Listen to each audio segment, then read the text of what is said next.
C'est un plaidoyer que je lance bien évidemment à l'encontre. À l'endroit de qui? Du président Bassirou Diomaye Diakhar Faye, qui vient ici pour nous aider, pour nous soutenir, nous demander ce qu'on a besoin. Et aussi, je lance un appel à l'endroit de son Premier ministre, Ousmane Sonko, qu'il vient aussi avec lui visionner, voir comment ça se passe ici au centre et au lycée également. Monsieur Dambot également, le syndicaliste de CUSEMS authentique. Nous aurons vraiment besoin de son soutien. Il était là quand on faisait notre combat parce qu'on a fermé le lycée. C'est vrai. Mais on aurait besoin de plus de son soutien. Il vient aussi nous prendre la main parce qu'on tend la main aux autorités étatiques de ce pays.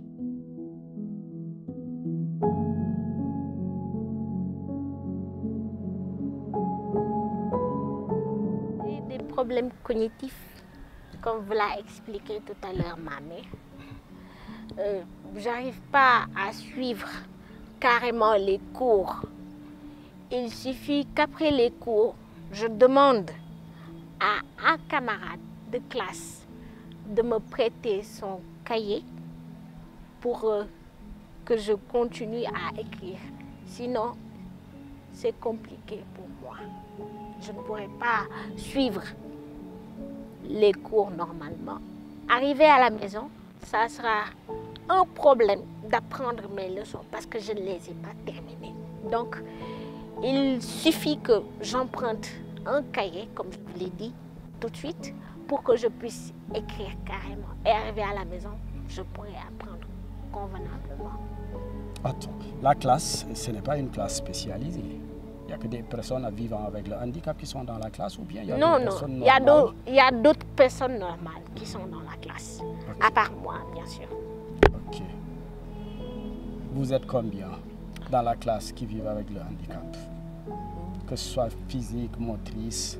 Donc, bon, c'est moi seule qui suis handicapée dans cette classe, mais tous les autres enfants que j'ai eu à côtoyer sont bien portants, quoi. Et ça ne vous pose pas problème? Eux qui n'ont pas ce problème cognitif, alors que vous, il faut retourner à la maison pour réécrire et pour réapprendre. Ça ne vous porte pas préjudice? Préjudice? Est-ce que vous comprenez vite? Vous apprenez vite les leçons?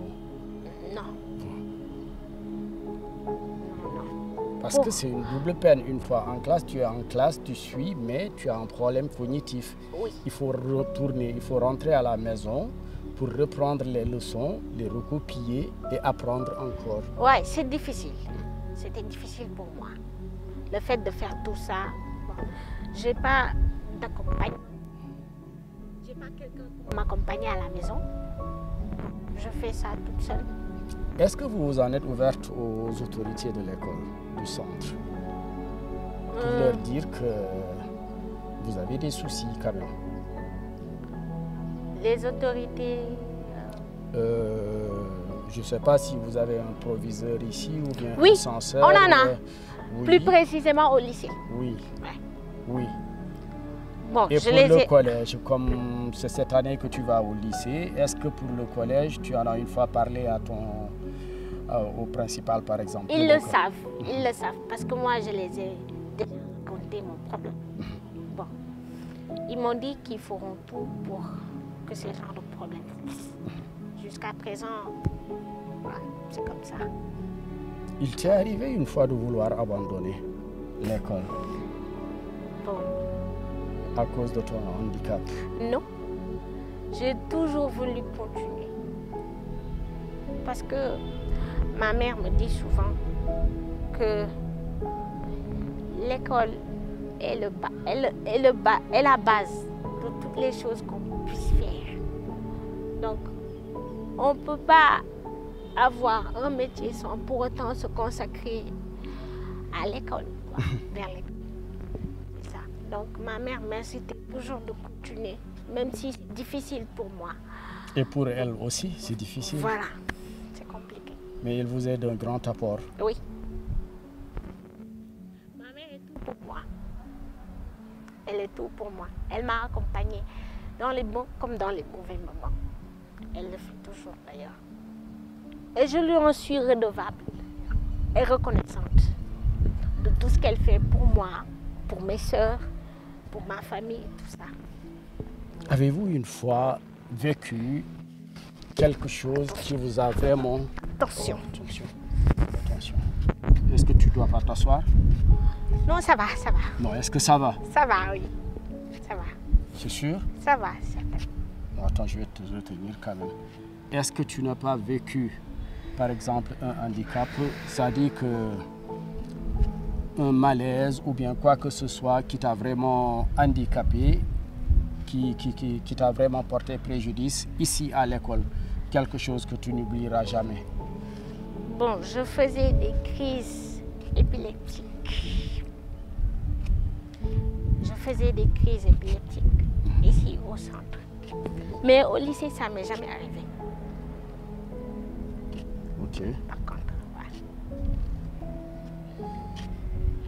Te rappelles-tu d'une séquence, d'un problème que tu as eu et que tu n'oublieras jamais, qui t'a marqué? D'un problème. Dans l'école, oui. Dans l'école. Dans l'école. Un problème de santé, un malaise ou bien une injustice que tu as vécue ici à l'école ou quoi? Bon, souvent je constate que ça me fait du mal à la tête. Après les cours, je me sens mal à la tête. Donc, voilà. Et ça me ramène des douleurs que je ne vais certainement pas oublier.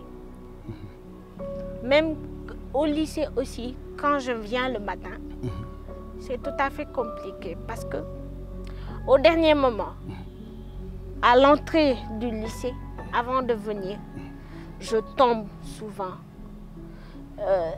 Je croise des débris et ce sont ces débris-là qui me font tomber. Du coup, c'est totalement difficile pour moi, l'accès. Voilà. Je ne vais pas trop te retenir, juste quelques questions. Aujourd'hui, le regard de la société sur les personnes vivant avec le handicap, qu'est-ce que ça vous fait? Bon, ça me fait mal de pouvoir constater que les autorités ne prêtent aucune attention à l'endroit des enfants en situation de handicap. Pas seulement les enfants, les adultes également. Ça me fait mal. Ça me fait mal du plus profond de mon cœur. Sincèrement, ça me fait mal de ne pas pouvoir, de constater que on ne nous prête strictement pas attention. Nous, les enfants en situation de handicap. Et nous sommes des élèves à besoins spécifiques. On doit avoir besoin de tout ce qu'il faut pour pouvoir étudier convenablement et sûrement sans problème et sans distinction. Je ne sais pas si vous arrivez un peu à me comprendre. Oui, je vous comprends. Voilà. Bien. Est-ce que l'établissement là où vous fréquentez manque de logistique, de matériel adéquat pour vous, les personnes vivant avec un handicap? Oui. Comme des ordinateurs et autres matériels didactiques. Parce que les cahiers et autres, je ne dis pas que ce n'est pas bon, mais ça ne suffit pas. On aurait besoin qu'on nous aide à pouvoir bien étudier, bien apprendre pour ne pas avoir de problèmes plus tard, pour ne pas être négligé. Parce qu'ici au Sénégal, on constate qu'on aide les gens qui ont des besoins, mais pas les enfants handicapés. Et ça, c'est déplorable, M. Talla. Comme moi, par exemple, qui suis élève ici, que je ne puisse pas avoir l'aide dont j'ai besoin. Et donc, c'est difficile pour moi, ainsi que tous les élèves de ce centre et de ce lycée également. Nous avons tellement besoin qu'on nous aide. Parce qu'on ne doit pas aussi se laisser marginaliser, se laisser berner. Vous m'excusez du propos. Parce que nous aussi, nous faisons partie de cette société. On doit prendre en compte les problèmes qui se posent actuellement, ici et partout, tout le monde. Bon, ce que je demande... C'est un plaidoyer? C'est un plaidoyer que je lance, bien évidemment. À l'encontre... À l'endroit de qui? Du président Bassirou Diomaye Diakhar Faye, qui vient ici pour nous aider, pour nous soutenir, nous demander ce qu'on a besoin en telle ou telle matière ou matériel, quelque chose du genre. Et aussi, je lance un appel à l'endroit de son Premier ministre, Ousmane Sonko, qu'il vienne aussi avec lui visionner, voir comment ça se passe ici au centre et au lycée également. Lancer un appel contradictoire au gouvernement. Parce que nous comptons vraiment sur leur soutien.